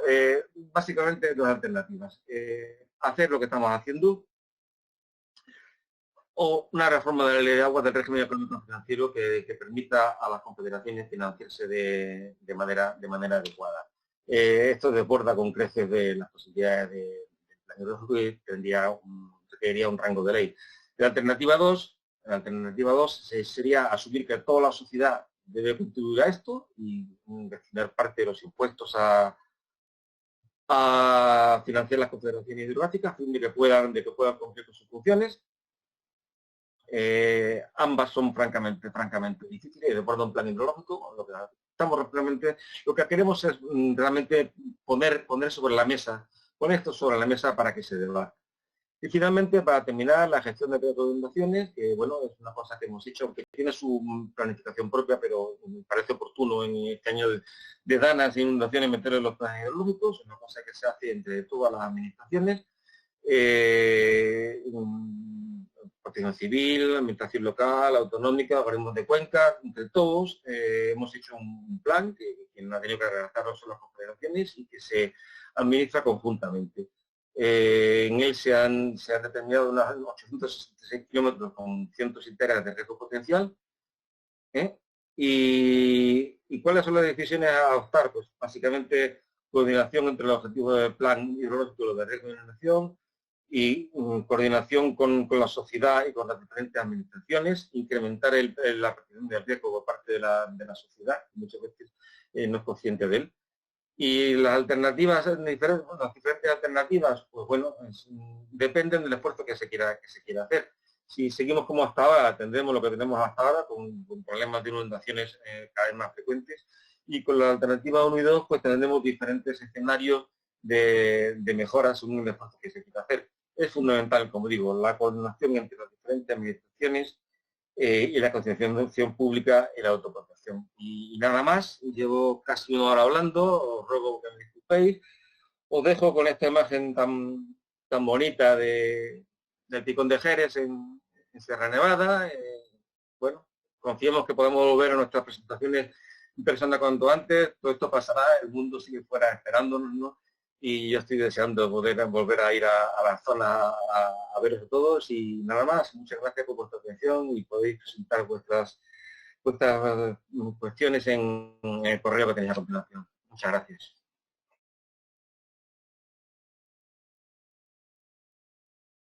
Vamos a pasar rápidamente, vamos a intentar ser breve en las contestaciones. Muchísimas gracias, Víctor, por tu excelente exposición. Emilio, bienvenido. Emilio Rodríguez. Hola, buenas tardes. En el área de planificación ideológica. Os ruego a los dos, y me aplico a yo mismo, vamos a ser lo más concisos posibles en las respuestas y vamos a intentar responder a todas las preguntas posibles. Emilio, adelante, por favor. Bien, hemos recibido múltiples preguntas. Voy a intentar extraer una muestra representativa de todo lo que hay, porque obviamente todas nos van a poder responder. Por una parte, tenemos varias preguntas, tanto de técnicos particulares como de alguna empresa relacionada con las rotaciones de determinados cultivos, como el almendro en zonas de montaña, diciendo que, bueno, que si se podría disminuir para aumentar la superficie. Aquí la gente va directa, vamos, o sea, estamos en el EFTI y ya estamos con las dotaciones de los cultivos. Bueno, es una cosa de plan hidrológico, más que de esquema más importantes, pero en fin, en cualquier caso, concretamente de almendro, bueno, el almendro es un cultivo muy práctico, nosotros lo tenemos claro.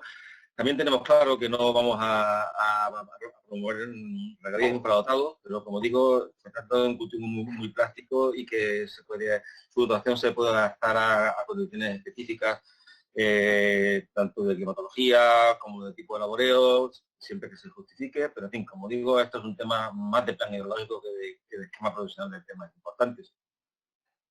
Bien, alguna agricultora concretamente y alguna organización agraria como UPA Andalucía plantean la necesidad de reducir los plazos administrativos, utilizar las nuevas tecnologías y la mejora en cuanto a la transparencia de los procedimientos de concesión y gestión del agua. Eso es procedimiento administrativo puro y duro. De esta manera se hace un esfuerzo grande de transparencia en la confederación y los plazos son los que son. O sea, si la ley dice que son 18 meses, son 18 meses. Si la promoción pública son 30 días, son 30 días. Se puede intentar correr más, pero no te puedes saltar los plazos, ¿no? Entonces ahí tenemos un relativamente poco juego. Transparencia, pues también creo que hacemos un esfuerzo importante, ¿no? Si me permitís, bueno, en cuanto a la amplitud de los plazos, en la medida de nuestras posibilidades estamos intentando disminuir al máximo esos plazos, tanto en esta confederación como en todas, que me consta.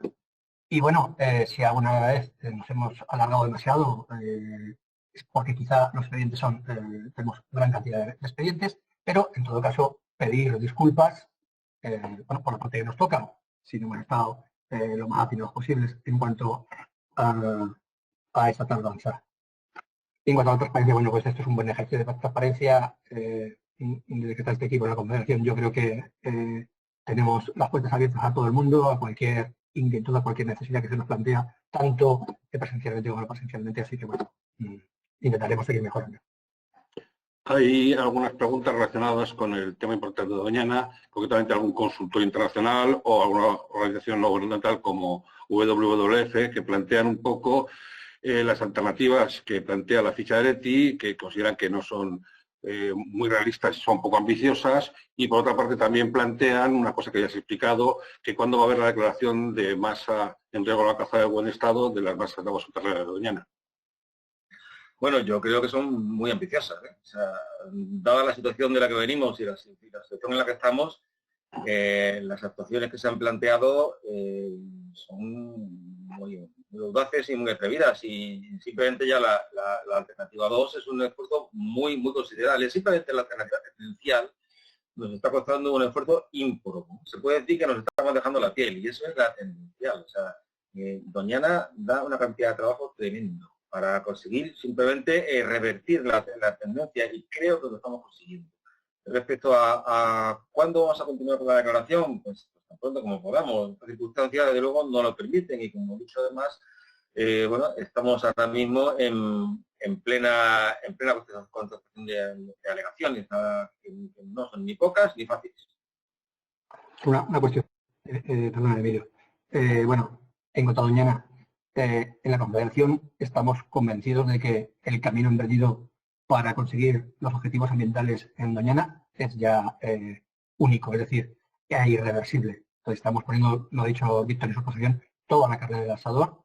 Es un problema que para nosotros es fundamental, y bueno, vamos a hacer todo lo posible para que Doñana alcanzar los objetivos ambientales lo antes posible. Es garantía de desarrollo económico. No nos olvidamos de las 80.000 personas que viven en Doñana, de la agricultura, pero que queremos conjugar esa práctica agrícola con el buen estado ambiental de Doñana. Hay alguna pregunta que, aunque se puede generalizar, vamos a plantearla en un caso concreto. Por ejemplo, para lo que es la comarca de Baza, plantean la posibilidad de desarrollar los planes de interés general del Estado para las comunidades de regantes, y por otra parte la optimización y mejor gestión de las infraestructuras como Negratín o como el caso de San Clemente. Bueno, los planes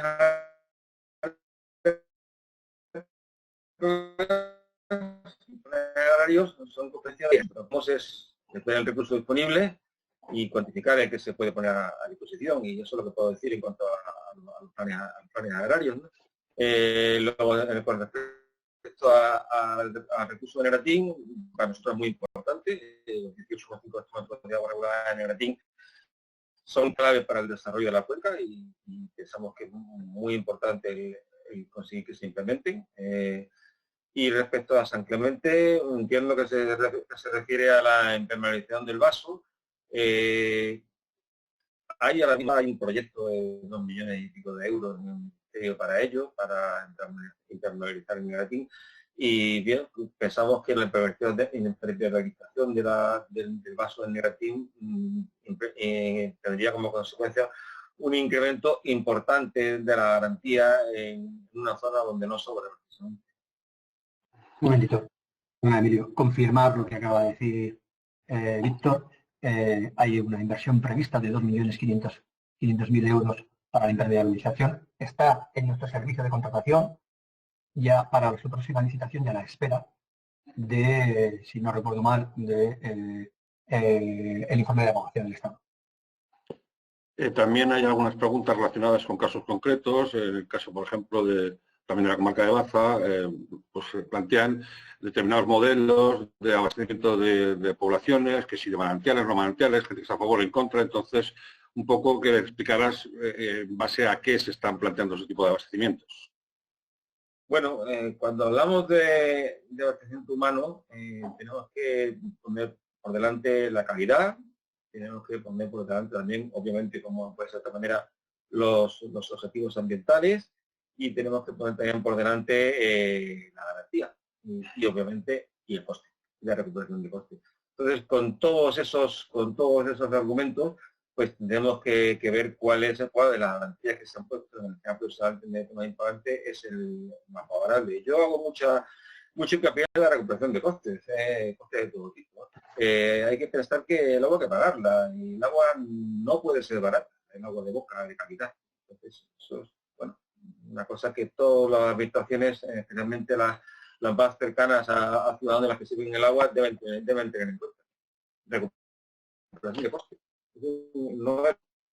Por otra parte, hay determinados particulares, técnicos o temas relacionados con protección, restauración e inundaciones, fundamentalmente un poco qué criterios se van a seguir en la restauración, protección del dominio público hidráulico, qué inversiones se van a hacer. Un poco va en la línea de si la Confederación va a apostar fuertemente por lo que es la restauración, recuperación de los cauces y por los temas de la vegetación de las cuencas, el famoso plan de hidrológico forestal que ha existido históricamente en las confederaciones. Bueno, empezando por lo último, nuestras competencias se restringen al dominio público hidráulico. Nosotros no podemos ser los que para la restauración de las cuencas, ya que nuestras competencias se limitan al municipio hidráulico, tendría que ser la administración competente en la ordenación del territorio y política forestal. Pero en cualquier caso, lo que sí puedo decir es que la Confederación está profundamente comprometida con todas las acciones de restricción de cauce y de hidromorfológicas. Es una de las apuestas para el próximo ciclo de planificación y nos consta que tenemos todo el respaldo y el apoyo de la Dirección General del Agua en ese sentido, con lo cual pienso que sí, pienso que es algo en lo que se va a trabajar fuertemente en los próximos años. Mira, para redundar un poco en lo que ha dicho Víctor, no, tenemos proyectos de actuación que van a depender de la capacidad presupuestaria que tenemos. No hay que olvidar los presupuestos ahora mismo. Bueno, pues tenemos proyectos de actuación valorados en más de 10 millones de euros para estos proyectos de restauración hidrogeológica, hidrogeomorfológica. Tenemos actuaciones en Arroyo Partido, en el río Guarachí, en el río Zagrilla, en el río Salado, en el río Gadaira, entre otros. Bueno, como ha dicho Víctor, vamos a apostar, y de hecho lo tenemos dentro de nuestras prioridades para realizar este tipo de actuaciones. Y repito, todo depende un poco de la capacidad presupuestaria que tengamos.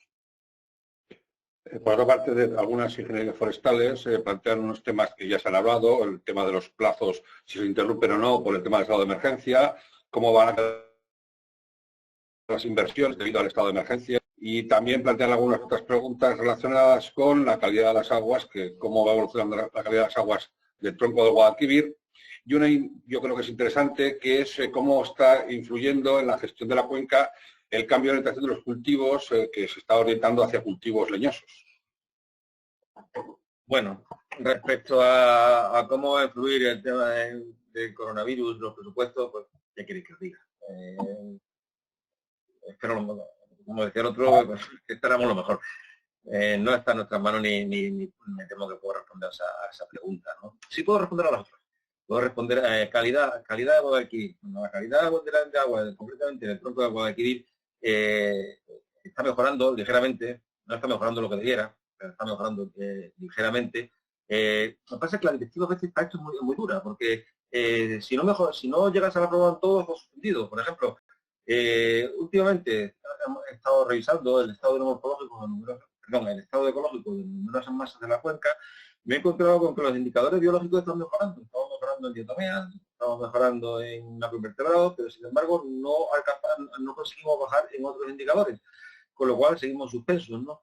Entonces, ¿qué se puede decir del tronco de Guadalquivir? Bueno, pues que está mejorando paulatinamente, no lo está haciendo al régimen que debiera, desgraciadamente, y pensamos que si no tuviéramos los problemas que tenemos de contaminación puntual, si el parque de depuradoras funcionara como tiene que funcionar y hubiera una menor contaminación difusa, este problema no sería menor.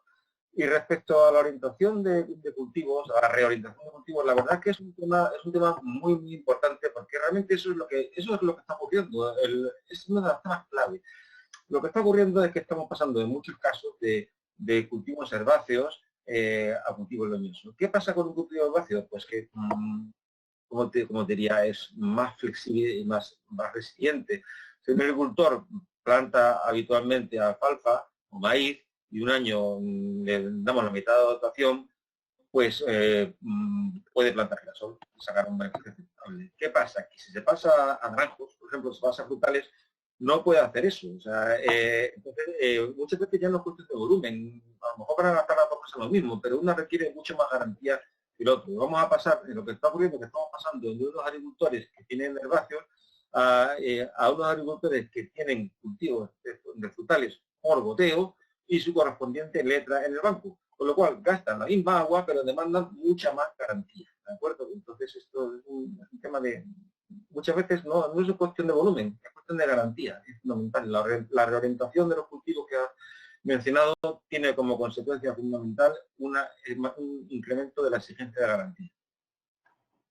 Bien, por otra parte, desde la Fundación Nueva Cultura del Agua se nos plantea una pregunta interesante. Dice que en principio el 100% de las masas de agua deberían estar en buen estado potencial en la prórroga del tercer ciclo de planificación, es decir, al final de 2027. Entonces plantea que por qué en la alternativa 1 de todas las fichas no se ponen todas las medidas y se justifican adecuadamente las excepciones que puedan aplicarse con el criterio del artículo 4.7 de la Directiva Marco del Agua. Bueno, lo hemos puesto antes. A ver, la alternativa maximalista siempre es todo el programa de medida entero, siempre. Lo que pasa es que hay veces que no es posible. Hay veces que no es posible. Y económicamente, quiero decir. Y luego hay otro tema también. El 4.7 vale para lo que vale. O sea, si tienes una masa de agua superficial que tiene un problema de objetivos no rigurosos, o de prórrogas, o de plazos, por razones químicas, por razones no de morfológicas, sino de contaminación, ahí no hay 4.7 que valga. O sea, ahí hay que recurrir a otra situación diferente, que eso es otra de las grandes preguntas que nos hacemos, ¿no? ¿Qué vamos a hacer con las excepciones del 4.4 y del 4.5 en el próximo ciclo de planificación, ¿no? Es un debate muy importante, y no solamente en la masa de agua superficial, sino también en la masa de agua subterránea, en las que ya hemos agotado nuestras dos prórrogas y no vamos a alcanzar el buen estado en 2027. Hay dos temas que han despertado bastante interés. Uno es la recuperación de costes, en el que determinadas organizaciones agrarias como FENAGUA, FENACORE o incluso UPA o comunidades regantes como GENCABA plantean cómo va a influir el tema de la recuperación de costes en la posibilidad de la modificación del régimen económico-financiero del agua regulado en los artículos 111 y 115 del texto refundido de la Ley de Aguas, que si se van a implementar tasas ambientales, etcétera. Un poco es la vía. Y la otra es la de caudales ecológicos, pero primero vamos a ir con la de recuperación de costes, que creo que es interesante. Bueno, esta ficha de recuperación de costes, si fijáis, es muy parecida en todas las confederaciones, porque en el fondo es un desesperado grito de socorro de las confederaciones. O sea, realmente es que el régimen económico que tenemos es difícilmente sostenible a largo plazo. Nosotros no pretendemos en este plan hidrológico cambiar el régimen económico financiero, ni lo soñamos, es imposible. Entonces, lo que se vaya a hacer ahí es una cosa que habrá que hacer entre todos. Además, va a exigir mayorías en el Parlamento muy cualificadas, ¿no? Lo que planteamos en este esquema de temas importantes, lo que planteamos es que efectivamente esto es un tema importante de que hay que hablar. Lo que pretendemos todas las confederaciones, las 9 confederaciones a la vez, es que se hable de esto. ¿De acuerdo? Que se debata, se discuta y se llega a una solución, porque algo habrá que hacer, porque así no podemos seguir. O si seguimos así, incumpliremos objetivos ambientales, con lo que el dinero habrá que pagarlo igual, pero en multas.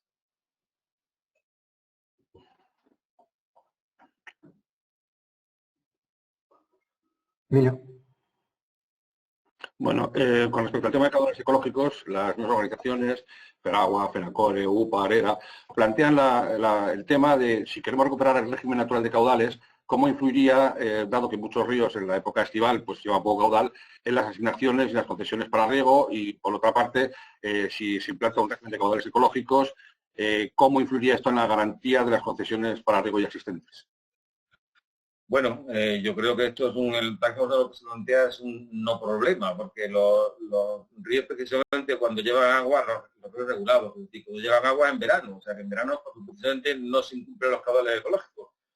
Yo hay un montón de ríos que en verano, los caudales ecológicos, me olvido de ellos, porque sé que los cumplen porque llevan agua en sobra. Otro tema son los ríos no regulados, porque los ríos no regulados, cuando un río no lleva agua, pues es que no hay caudal ecológico, es que no hay agua realmente, ¿sabes? Entonces, yo creo que el tema de los caudales ecológicos de Guadalquivir es un debate que está razonablemente resuelto. Lo que hay que conseguir en Guadalquivir es que se cumplan los caudales ecológicos y se respeten, porque no están afectando gravemente a la garantía y llevan ya implantando unos pocos años, por lo menos un ciclo de planificación. Entonces, creo que es una cosa que no está ocasionando mayor problema.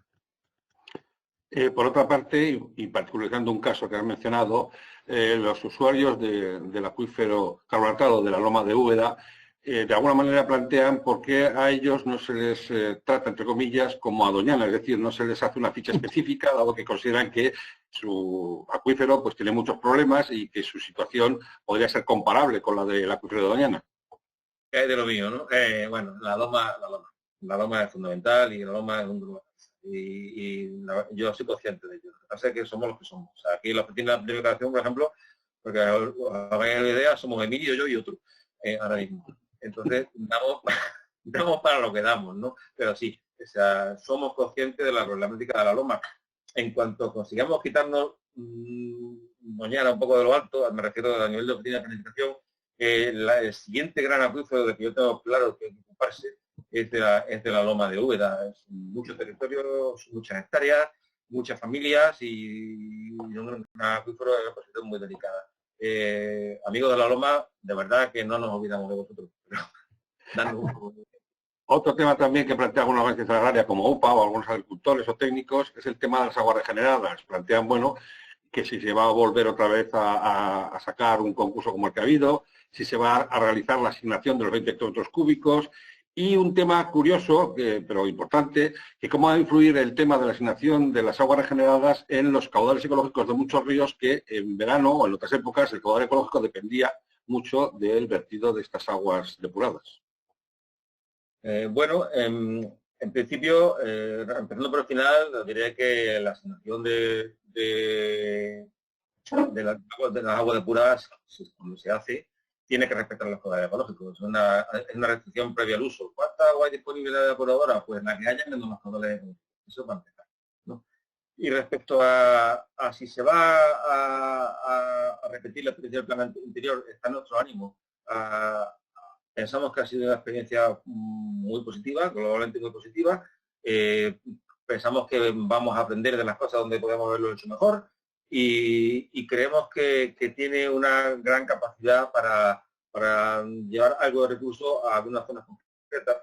Esto es lo que es, o sea, no hay que engañarse. Esto es una cuenca espina de pez, o sea, todo lo que coja sea angustiado, obviamente quita agua de desembocadura, pero es que hay muchas zonas donde es que no hay acuíferos, no hay agua regulada y no hay otro tipo de recursos. Entonces, pequeños regadíos de tipo social pueden tener un papel muy importante en estas zonas, ¿no? Entonces, ese es el criterio bajo que lo vamos a hacer.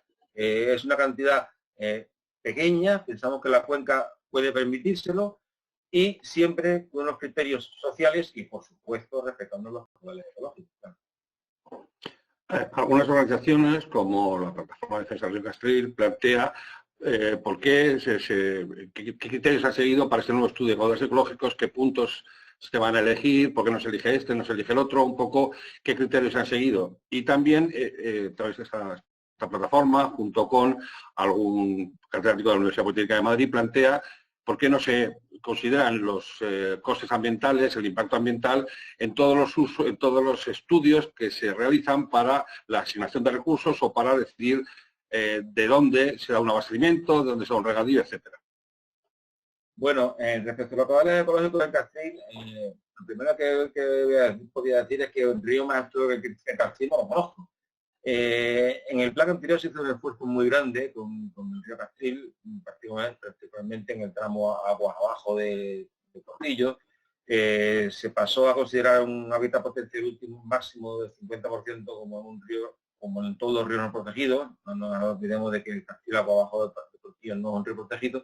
Pues se pasó a considerar de 50 al 80, como si estuviera la Red Natura 2000. Para nosotros, a los efectos hidrológicos, lo pasamos a considerar como un río protegido, lo cual nos permitió subir el caudal ecológico bastante en la masa de agua que está abajo del Portillo. Pero de otra manera, esto vuelve a ser un falso debate, porque es que realmente el río Castril, aguas abajo del Portillo, no tiene uso. Hace poco, el año pasado, hicimos una prueba con el software IARIS de la Facultades Forestales de la Politécnica de Madrid y nos salió que el régimen de caudales del Castril, agua abajo de la presa del Portillo, es prácticamente natural.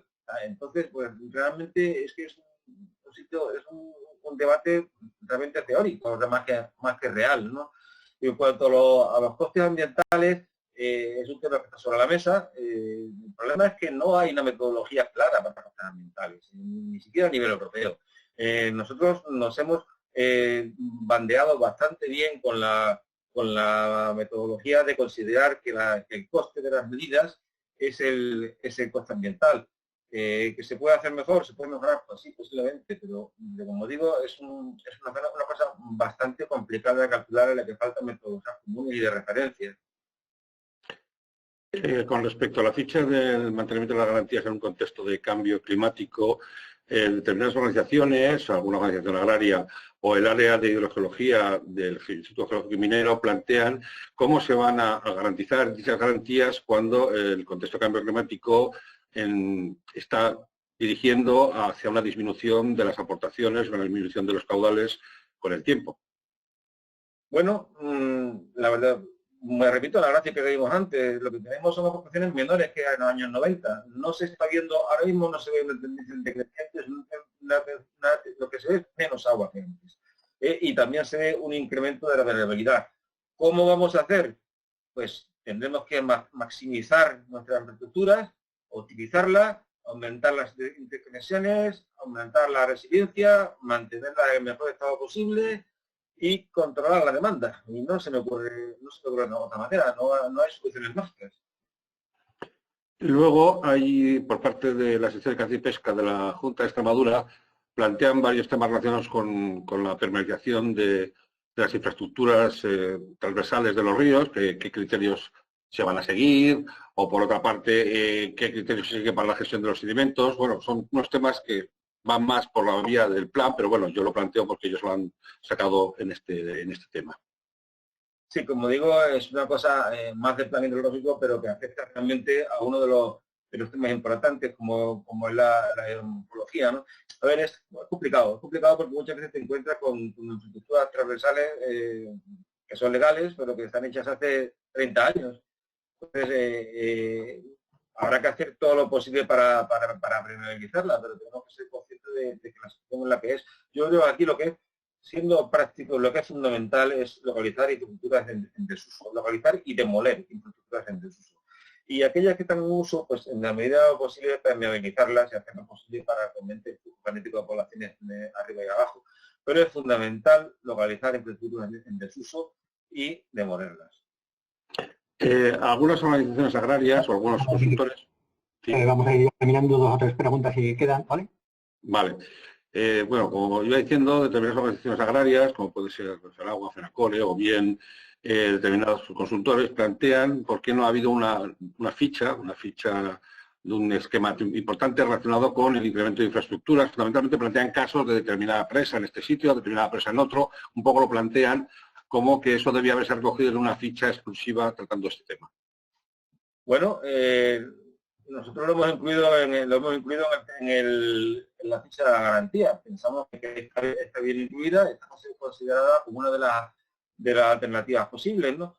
No nos podemos olvidar de varias cosas, ¿no? O sea, estas grandes infraestructuras tienen un coste ambiental elevadísimo, sobre todo si tienen debajo algún leak o una especie de un hábitat protegido. No nos podemos olvidar de la legislación vigente. Luego también tienen un coste elevadísimo y tienen un plazo de ejecución larguísimo, por lo cual pensamos que están bien enfocadas como están contempladas en la ficha de garantía y podemos hablar de ellas en el esquema de temas importantes, pero también tenemos que pensar que bueno, que las fichas no pueden ser ilimitadas, son las que son, y en este sentido pues pensamos que tienen su sitio. Finalmente, hay otro grupo de preguntas que van encaminadas con la consolidación de determinados procesos que en este momento están en marcha, de concesión de aguas en determinadas comunidades de regantes, en determinadas zonas. Bueno, yo lo planteo, aunque en principio parece que es más un tema relacionado con el plan hidrológico. No, la concesión de agua y la tramitación administrativa, vamos. Sí. No lo sé, o sea, yo entiendo, hay muchos procedimientos administrativos abiertos, como he dicho, tienen sus plazos, tienen su complejidad, se hace todo lo posible para bregar con ellos, nuestra casa está siempre abierta, pero por favor, este esquema es muy importante, ¿no? No, yo no digo que todo sea importante, que supongo que para ellos es importantísimo, pero esto es un problema de tramitación administrativa, no un tema realmente del plan hidrológico. Ya, pero como decía Paco Umbral, que yo he venido a hablar de mi libro, entonces la gente habla de su libro. Bueno, para finalizar, simplemente disculpar porque ha habido muchísimas preguntas, no se van a poder contestar todas en este foro público. Perdonar también la concisión y la reducción de los planteamientos porque eran largos, complejos, técnicamente muy extensos, pero claro, si me dedico a decir todo lo que dicen no hubiéramos podido contestar tantas. Entonces, disculparme y agradecer a los 248 asistentes pues que nos hayan estado viendo hasta este momento. Muchas gracias a todos. Muchas gracias a los dos, Víctor y Emilio, muchísimas gracias. Así, Joaquín. Y bueno, pues nada, ya me ha dicho Emilio, agradecer a todos los que habéis visitado en esta jornada y animaros a la participación, animaros a que presentéis las alegaciones. Hay que recordar que el periodo se prolonga mientras dure el estado de alarma y nada, vamos a intentar hacer la mejor planificación posible para garantizar este recurso agua para todos y para todas. Así que nada, muchísimas gracias.